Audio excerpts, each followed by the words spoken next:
Thank you for being here. It's a pleasure to be here on stage at Black Hat again, one of my best conferences ever. So today I'm going to talk to you on CNC. So for many of you, CNC might be like a command control server botnet, which actually is not. It's actually machine used in industrial plant for manufacturing. This is a work I conduct at Trend Micro together with colleagues from Celada. It's a partner we work with to get access to the machine. Francesco, Fabio, and Leandro. CNC machines are machinery that are very complex and they play a very important role in the industrial domain, like this one you see on screen. They encompass a wide diversity of tooling machines. So I mean, you have like lattice machine, milling machine, press, and so on and so forth. So there are really a lot of CNC machines out there. And given the fact that they are so prevalent, like all the manufacturing plants nowadays use such machine, and they are very important, we decided to take a look at those one. And I guess we are the first to look into this domain. It's something new. Not many people have done it so far, and this is something that is really cool. I mean, I like to do research in which we explore a new ground. Just to give you a kind of background on where we come from, in this industrial domain, this smart thing that you might get used to, like, everything is smart nowadays, like you have a smart fridge, you have a smart device at home. Even in the industrial world, all those machines nowadays are smart. This is called Industry 4.0. It's a fancy buzzword, but the word is full of buzzwords. And with this, we mean machines that are not, they need to be connected either to other systems, like for monitoring what the machine is doing, or a system for controlling those machines, for example, in automating the manufacturing plant and so on and so forth. And all of this is kind of complex. There are a lot of players involved, and we can model all this ecosystem as a supply chain. So what happens normally is that you have what's called NC manufacturer, which means basically the vendor that develops the controller. What often happens is that such vendor sell the controller to the machine manufacturer, which is basically the vendor, the player that develops the machine. Then at that point, that player sells the machine to a reseller. The reseller take it, get integrated into a factory floor, and then get installed to the end user. So this is how we can summarize it. But things are a bit more complex. For example, what normally happens is that you have the controller manufacturer that sells the controller not to a single machine vendor, but more than one. So you might have, for example, 10 machine vendors, 50 machine vendors that run with the same controller. And this is an interesting point because in our research, we decide to focus there at the beginning of a supply chain. First, because if there is a problem here at the beginning, the problem gets propagated down all around the supply chain, right? So if there is a bug in how the controller has been developed, then all the supply chain is affected by that bug. Second, because while there are many machine manufacturers of many brands, there are not many brands of controller manufacturer. And so it's a bit easier to go out and do a research which is exhaustive. So for that, what we did, we selected a few vendors that we think were kind of a major player on the market for that. And we did a research. So we don't want to like to finger point against specific vendors, say, okay, we found a bug in this vendor is bad. So our goal for this research was to study this ecosystem and try to understand the security posture of CNC machines on a global scale. So the vendor we selected, you can see here, so they pretty much cover, they sell machines globally on a global scale. We have two vendors from Japan, Okuma and Fanuc. We have one vendor from US, Haas. It's the same vendor that you can see in the Formula One, for those that watch Formula One racing. We have one vendor from Europe, Hijacking, which is one of the largest vendors of CNC controllers within Europe. And all those vendors have been there since, I'm not saying since ever, but if you take like Okuma and Hijacking from the 19th century, so they're not like new players on the market. And so what we did, we took for each vendor the controllers they developed, Normally, each vendor develops one single controller in different flavor, but the software running is pretty much the same for all the controllers of each single vendor. And we did basically experiment on both of the simulators and real machines. So let me give you a kind of summary of how the things are here. So you can see here on the left side of the screen, that's a simulator. Normally, the simulator is used when you develop a program for a machine and you want to test the program before sending the command in production. Because this machinery, they work 24/7. So when you submit a program in production, you want to make sure that the program works, like in the IT world. You have like the beta, the testing environment, the production environment. So the simulator is a bit like the testing environment. And there are fully software-based simulators that normally are like a VM, okay? Like, can be a VirtualBox, VMware, VM, whatever. Or there are like hardware simulators, like this one on screen. They are pretty much the same thing. And this simulator, they operate exactly as a real-world machine. So the software running of a simulator is exactly the same. What changed is that on the machine, you have real-world peripherals. So like the motor, and so on and so forth. While for the simulator, these hardware peripherals are virtualized. But apart from that, it's exactly the same. So that's why we start doing our search on the simulator, and then we went on the real-world machines. So let me tell you a bit the approach we take in this journey. As I said, we want to make an evaluation which was fair with all the vendors. So we try to use an approach which is the same for all the vendors we tested. So first, we did an initial assessment or scraping with standard vulnerability scanning tools like Nessus or there are many of those tools out there, just to get rid of common vulnerabilities we are not really interested to. So we are not, we didn't want to do this research to talk about known vulnerabilities. So we wanted really to go down into technologies that are specific to the CNC domain. So for that, we did an exclusive investigation on domain-specific technologies. So technologies that you can find only in the industrial domain. And for that, we came up with a table you've seen on screen. The table basically shows all the different vendors we tested. And for each vendor, there are technologies that are there by default. So when you buy a machine, you have those technology on the machine already. And some other technologies that come on top, you have to buy as a form of add-ons to your machine.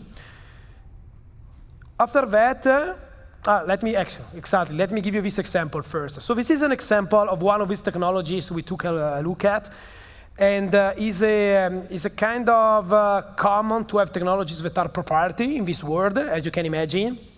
Let me give you a kind of background here. Yes, you see all of these technologies here on screen, pretty much all of them, except MTConnect, which I'm going to show you later on, they are all proprietary, which makes things a bit more interesting from a research standpoint. So this one is Ethernet Q, is a proprietary protocol used by Haas, our US-based vendor, and it's a protocol that allows you to query information out of a machine, or even to write things in the machine, right? So using the Q command, you can, for example, you can see in red, you can query the value of variable 10,000, okay, which is a variable that is associated to a program in execution. I'm going to describe later what this means. But even what is more interesting from a security standpoint, if you are into the security world, you will see, okay, you can also write a value into this variable, right? And here you can already think, okay, you know what? I can write memory addresses remotely in a controller. What could go wrong here? So you can start thinking what could go wrong in that case. So there are a lot of protocols like this, exposed on this machine. Then there are protocols, some protocols, very few are actually standards. For example, MTConnect is widely used in the CNC world, but also in other ICS peripherals. This protocol is used to making machine of different vendors communicating to each other, just for a reason because, as I said, there are a lot of proprietary protocols and technologies. So this is an effort to standardize the protocols, no? So for example, if you take brand X, brand Y, if you want to query, for example, for the tools installed on the machine, for one vendor you use a tool underscore number, from the other one you would use something else. And this is a standard basically to being able to use a single command to query information out of a machine. So we start with this. We took a look at the different protocols out there. We did our related work or survey investigation before starting. Then we did threat analysis. So we put ourselves in the shoes of an attacker or with a black hat on our head, and we said, okay, what could go wrong here, right? So we came up with scenarios, and then we went down developing the POC. So I say, okay, let's see actually where are the problems and if a problem really exists. So we did evaluation on simulator and real-world machine. We found, of course, problems. And then we worked down with ICS Cert to communicate our findings to the affected vendors.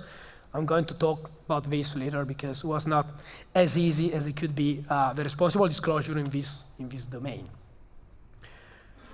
All right, so let me start by giving you a summary of the problems we have found here. And this slide already might be pretty interesting for you. So the problems are real problems, right? Okay, so the first is kind of obvious. Okay, if you come from the ICS world, you have already attended some talks related to ICS, so it's legacy software. So the thing here is those controllers have been around for many years, and they add features on top, like to make the control exposed to the internet or to the network, which create problems, and they contain a lot of bugs. This is kind of well understood in this domain, so it's nothing new here. But what's more scary is that almost all of these network protocol we took a look at, they exposed a bunch of information, which on certain, since this machine need to be, this protocol has been designed to be connected to the internet and for a machine to be monitored, you might say, okay, of course we expose information, that's fine. The thing is, we expose too much of what actually we should expose. I will give you some example. On top of that, often authentication is not present, or if it's present, it's not offered by default. And here there are reasons about that. I talked with a vendor, and I will discuss about that later. And then there is a lack of standard mechanisms using security, for example, resource access control. Even about this, I will give some examples. So let me start a bit the journey here. So let's start from example from MTConnect. Okay, so this is a standard protocol that is supported by all the devices we took a look at, and it works as an XML format. No, so you can with an agent you can query information out of a controller, information on, for example, the brand of a controller, the version of the controller, if the controller is operating correctly or not, the position of the access, so actually what the machine is doing. But if you pay attention here, I will give you a hint, where there is this red box, there are some instructions there. You might say, okay, cool, what's that? So this is called instruction block. It's basically the instruction that is currently executing the controller to manufacture your piece. And the format here is on G code. So G code is the programming language for CNC machines. You might see already, okay, this is not really compiled. No, it's not compiled. The format here of G code is a bit like BASIC, so line by line is like kind of scripting language. So if you are an attacker and you can pull a service, for example, using a Python script, you can extract all the code running on the machine. So you can already see that it's pretty severe, because if you are an attacker and you can dump the source code of a program that is running on the machine remotely, well, there is a important problem with your production facility.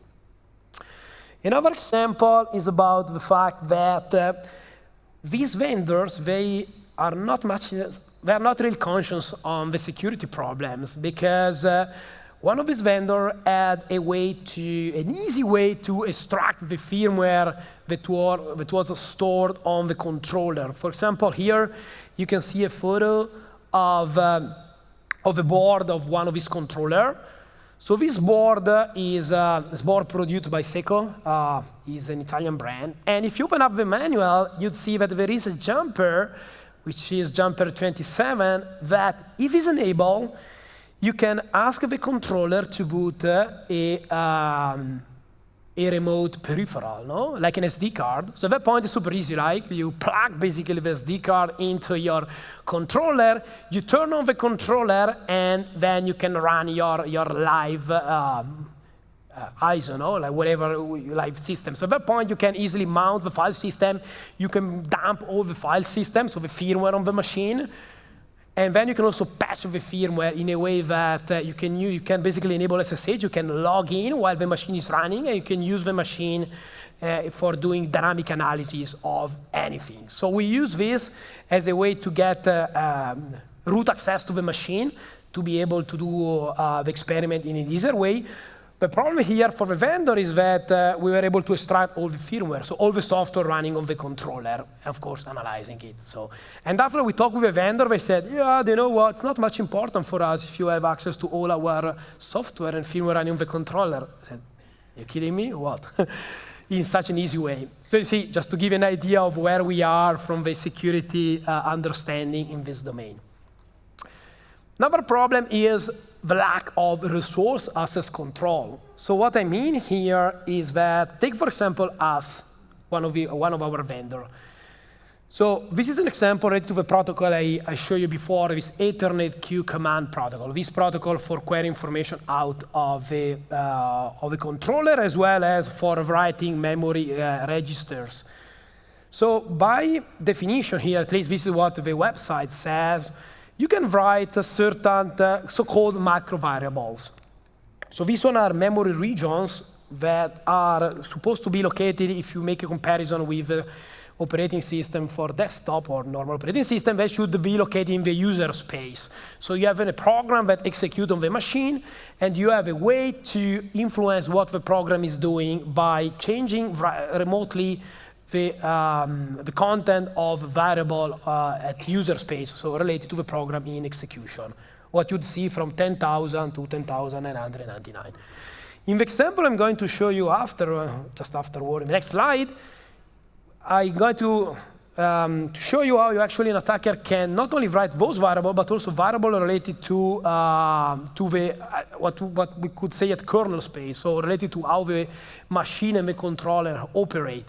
So here you have, on the left side, the attacker console. On the right side, you have a controller. Here, I'm using VNC to connect to the controller. So this is the HMI. For those that are not expert in the domain, so you have the engineer, basically the operator of the machine. So there is this nice controller with a bunch of buttons. And then there is this HMI, so this graphical user interface that shows. On the left side, it's the program that gets executed in G code, so the code we have seen before. On the bottom part, we have information about what the machine is doing, so the position of the X, Y, and Z axis. And then we have top right graphics is a visual representation of what the machine is doing. So you can watch the machine, or you can watch the graphics, you have a visual representation. Here in this example, there is an option to run the machine in debug mode. Debug mode here, it's called single step mode. So the operator press one button and the machine execute one command. Then they press another button, the machine execute another command, and so on and so forth. So line by line, like when you are debugging an application on your computer. So what happens is that here, this example, you can see the execution goes line by line. We have an operator in the back that push the button.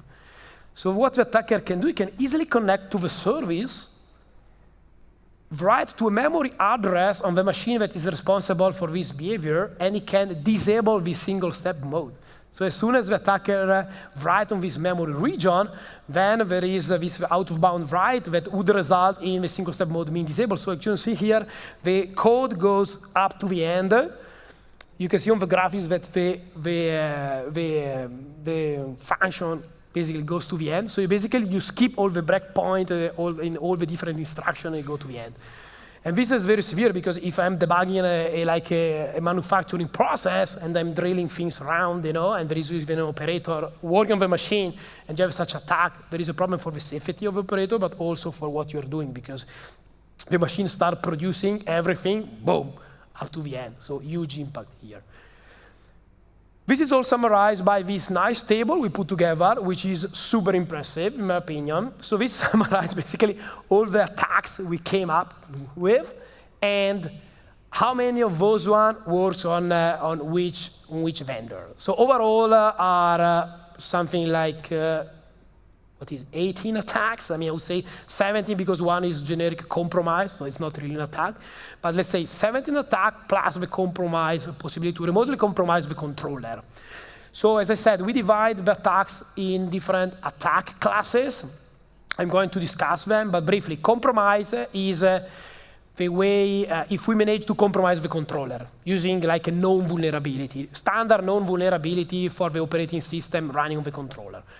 Then we have attack related to the possibility of damaging a piece or the part that you are producing or the machine. Okay, so you can think the impact of damaging a machine that costs over $1 million because that's the cost of those machines.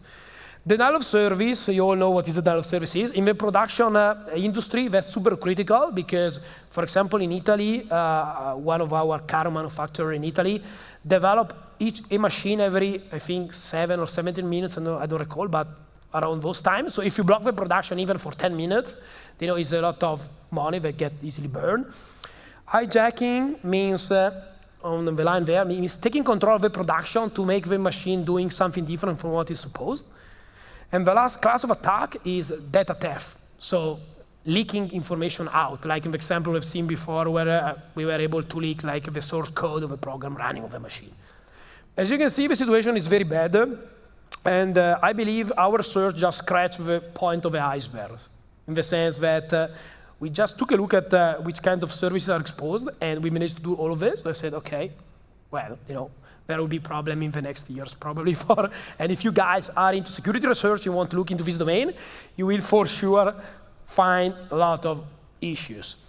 So let me start with an example related to the compromise of one of our controller. Here I'm going to use Metasploit to compromise Okuma, which is one of our vendor. So the point here is not only to be able to easily compromise it, I will show you a video with an exploit back of 2010, but first, this machine was ready to be shipped to a customer. So you said, okay, so I have a machine here, it's going to be installed soon in a factory floor. How come, you know, it has a vulnerability to 12 years old? Okay. Second, when we compromised this machine, we installed a malicious application running in the context of a controller. This is because Okuma, as a way to offer the possibility to an end user to install an application similar to an extension for a browser, like a browser plugin, or an extension for Chrome or Firefox, or a mobile application on your mobile phone. No?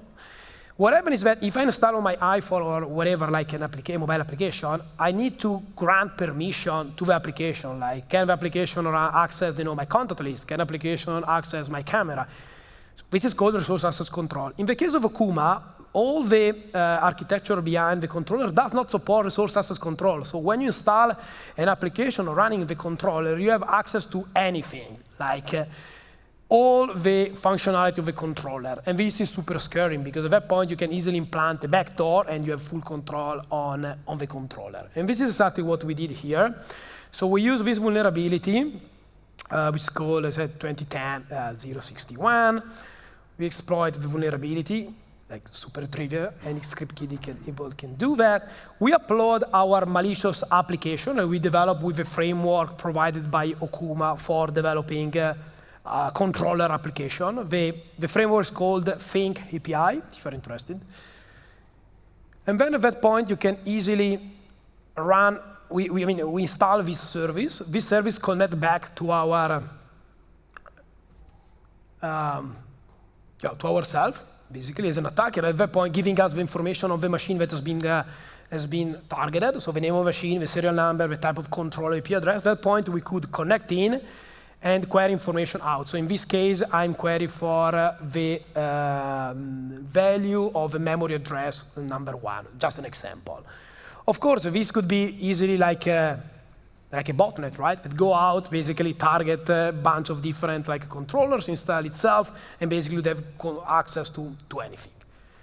So let me go, this is just an example how you could compromise this machine, but let's now go deep into pure examples related to technologies that are domain specific, so only related to domain of a CNC domain, sorry.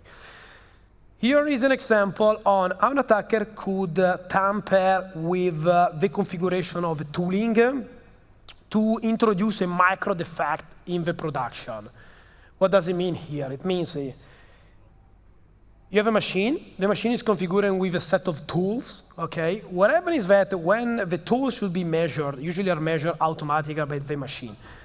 What happens is that when the machine operates, this tool get wasted, not get damaged, because you are basically consuming and burning out the tools. So there is a parameter, kind of, it's called compensation parameter, or wear, technically, where you basically compensate the fact that the tooling, for example, a driller that is drilling, the length of the point is basically reducing in length because you are constantly drilling holes. So what you could do remotely, you could basically hijack, using the example I showed you before, where you can write to memory addresses that actually belong to the kernel functionality of a controller. You can tamper with this value. So in this case here, we are going basically to change this compensation factor of 0.25 millimeters by doing the attack remotely. At that point, the machine, which is, you can see the photo of the machine operating. So the machine is drilling basically some holes, right, in a piece of metal. What happens is that at the end, the same program run twice, introduce a mistake in the production. The mistake is of 0.25 millimeters. So this engraving that by code was supposed to be 5.05 millimeter depth, at the end result in 4.80. So we didn't change the code. The code is always the same. It's an example program that we came up with. We just changed this compensation factor. And here the problem is massive because these machines, they operate at a precision that are easily 0.0001 millimeter. So if you are an attacker and you can introduce such small errors in the production, then there is a big problem because you can have like factories that produce thousands of millions of pieces that go out on the market and they don't comply with what they should be, right? So they would bypass QA, go out, and then you need basically to recall all these pieces. So can you imagine like the loss in terms of economy for the company and the loss of reputation, right? For having like 1 million of pieces, like being sold online, being sold, and with a wrong, like basically specification, no? So this is one problem we found. There is a variation of this attack that we tested in practice. So what we did, we used a 3D printer. We printed the drill point you see on the picture on the left in plastic. Okay, so that one is a drill point in plastic that is mounted on the spindle inside the machine. And then we did the attack, and instead of setting a compensation factor of only 0.25, we set a compensation factor of 10 millimeter, which is more than the length of the point itself. So in this case, when the machine starts, it basically crashes completely the point against the raw piece. And you can see there, that one is a photo I take from the video. So basically, the point basically crashed against the drill, the piece, and I broke basically the tool of the machine. This, of course, is a plastic tool, but these tools cost a lot of money. So here, an attacker could easily damage the tool, could easily damage like the raw piece in production, or even the machine. So all of this, of course, has been run remotely without notice from the operator. Very bad. Another issue is this is the same of what I showed you before on MTConnect. This is actually the real demo. So it's about leaking the source code. So here I have this script that pulls the MT agent to extract the code block, so the instruction of the source code that get executed on the machine. You can see here I'm able basically to dump the instruction of a program. So you can see on the left there is the Okuma simulator with the graphics on what the machine is doing, and the source code, which have a program that gets executed, called cybersecure.min. And here on the right, I have basically a program that remotely dumps the content of the code. This one brings us to the next attack, which is related to hijacking a parametric program. So here in the example, which is the same as before, you can see here, there is a red box around this instruction that says drill a certain number of holes, which is k, which correspond to the value of the variable vc1. All right. So in this case, vc1 is equal to 2 because this one is what the developer has basically set in his code. The thing here is that remotely we were able to override the content of this value of this variable from 2 to 5. So what happened is that the machine was still operating with the same program, but instead of drilling 2 holes, the machine was starting drilling 5 holes. That's also super severe because you can basically influence the logic behind what a machine is doing, which is very bad. Another example, you could potentially also rewrite entirely the program that gets executed. So this one is a FANU, so it's different controller. We have a program called O1000. Here, using a code that we develop, we connect to the machine, we download the program, we open up the program with Notepad++. We change the program by adding a stupid comment and renaming the program O1002. We upload the program, and the machine automatically pick up the new program and run our code. Okay. I'm joking. What? So we managed basically to hijack a program while the program gets executed. Another problem, we managed to damage a part, so the piece that get produced. Here again, we did it by hijacking what's called the tooling configuration of the machine, what's called the Advanced Management Tool System. The thing here is when you have a production that is continuous, no? So I'm producing pieces one after the other. When a tool gets exhausted, I take the new one. When this tool gets exhausted, I take a new one. So there is a counter that counts how many holes you have done or for how many seconds you use a tool. And here remotely, you can reset this counter so the machine constantly keep using the same tool. So even if the machine is burned out, I ask the machine, okay, keep using this tool. It's burned out. Keep using this tool. We don't care. If the machine keep using the same tool and basically break completely the piece or even part of the machine. This one is another example where we disable the feed hold, which is the button in red. This is a bit like the brake of your car. So you're driving, there is a curve, and you brake. Here is the same. The machine runs. There are problems, you just break the emergency button, right? It's called feed hold, but it's the emergency button. You break and the machine should stop. There is a feature in which you could disable this button. So it's a bit like I sell a car where there is a brake I can use to brake my car, and then I give a possibility via cloud to remotely disable the brake of the car. Sorry. So here you can do an attack in which you disable such button. The operator comes, oh, there is a problem. Try to stop the machine is telling, do you know what? I'm not going to stop the machine because the feed hold is in yellow, is suppressed. The feed hold is suppressed, I'm not going to stop the machine. Okay. I'm almost done, guys, with some of the examples, but we have also a paper with a bunch of other things. But this is the theft of manufacturing information. So the machine is producing, you can see here, there is operator look at the machine, this is an Okuma running. We start monitoring the machine, we can dump information like the name of the machine, the serial number, the type of control that runs, the type of program that run, the name of the program, the source code, the line, you see block by block that get executed, and bottom right, the number of pieces. So here, if you have an aggressor, a miscreant, an active attacker, he can dump all anything, like what get produced, how many pieces, from which code, and so on and so forth. Few examples to conclude. The ability to trigger software alarms, okay? Like in computer programs, there is a way to raise software alarm or interrupts that block the execution. Here is the same. Remotely, you can raise interrupts, so the machine get blocked, and the operator need to walk down and just restart the machine. And of course, you can also ransom the machine. So you connect in, and you can lock down the machine. You can see here, you can ransom the machine. You can also steal the information, files from the file system remotely and encrypt the file. That's also something we were able to do. So the discussion, I have 5 more minutes. I don't want to take 2 more of your time, folks. So CNC machines are a very complex system, and you can see the attack surface is huge.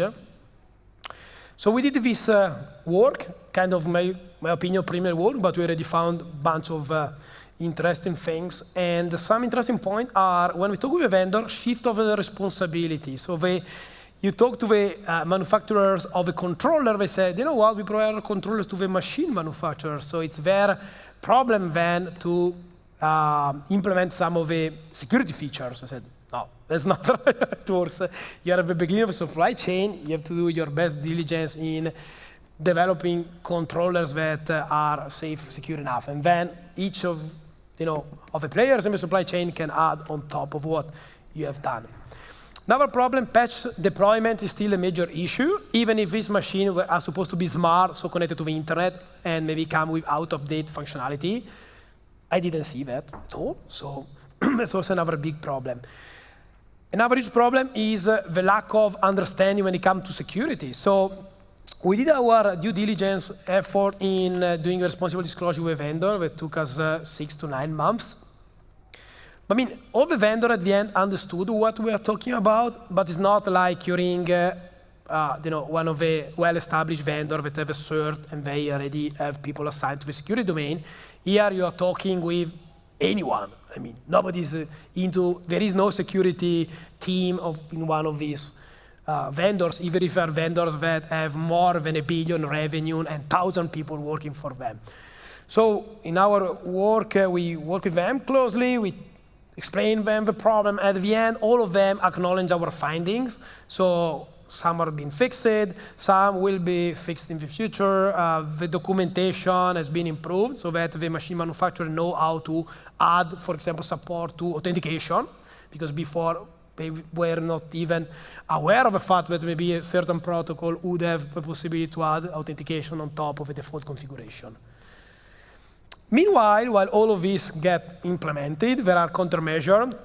So for those that have CNC machines, you may want to use IDS, IPS, or firewall that understand OT protocols, proprietary protocols using the ICS world.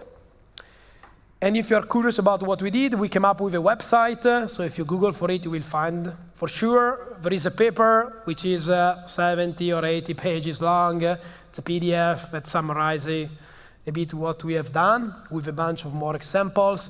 We also have videos, so we came up with 5 videos, one which is a kind of general video of all the research, and then one per attack class. So one related to hijacking, one on damage, one in data theft, and so on and so forth. And then if you're curious enough, I'm open for questions, so thanks for your time.